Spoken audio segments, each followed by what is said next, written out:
Obviously, we've heard plenty of things from the government before about their plans. What do you think about this latest announcement? Well, see, I can't honestly see it working because I think you have to tackle it from the other side. I mean, who's providing the boats for the people who come across? Is the big companies and things behind it all? I think that's the problem. You've got to tackle that first. Well, it's one main word. It's controversial, especially down here. It's where we often get guys like you coming down with when the world news sort of breaks like this. It is a very delicate subject. What we get to see down here is the rough end of it, the human end of it. These poor people who've been displaced actually got to a point of desperation where they want to actually be out there in worse weather than this at any chance to get over here. So yeah, definitely controversial. I don't think that it's feasible to actually go to or send them to Rwanda. Will Rwanda take them? And then it's the cost of going from here to Rwanda. It's a bigger issue is letting them in the first place. So it might be a better idea not to let them into the port, to stop them entering the port, maybe further towards France, because I think France is where they come from. So it's a case of nipping the issue in the bud before they come over here. I think they've been very disorganised, to be honest. I think they've been a bit slapdash about it, and the lack of humanity and the lack of care to each individual person is just not there at the moment. And hopefully they can come together and pull it through and do something worthwhile. Things like they're coming from Albania and so on.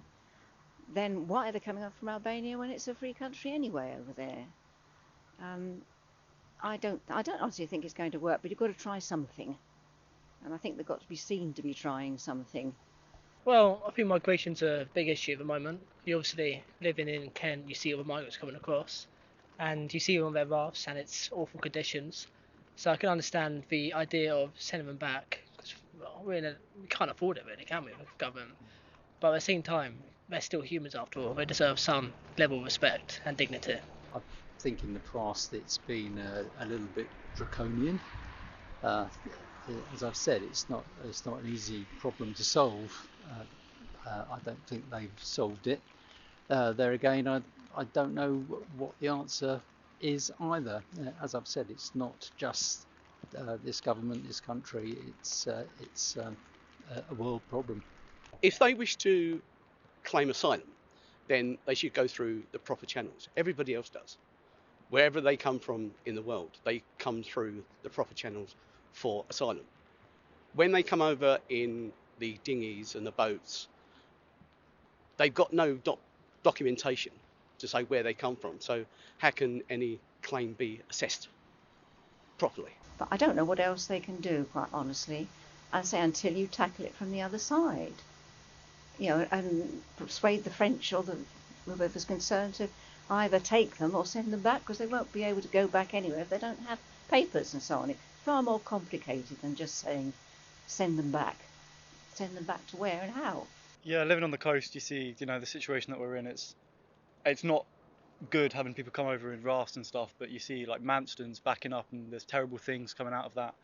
It's difficult because, especially in coastal areas, you've got the highest density of migrants coming over, and they've got to go somewhere, and they're not getting moved through quick enough. So I think there's more of an issue with getting them dealt with and processed, rather than just immediately sending them back because they've come over illegally, because ultimately they're only doing that because they can't find a legal means to. I'm aware of what the government are trying to do, and I just think it's a bit slapdash. I think it's not very well organised and kind of a token effort, really. It's harrowing because every day there's more and more boats. It seems that there's more and more boats come in, and it's a case of where are they going, which is unfortunately where the hotels come in, and they go to hotels. People in this area, you'll get a mixture of feelings, a mixture of opinions.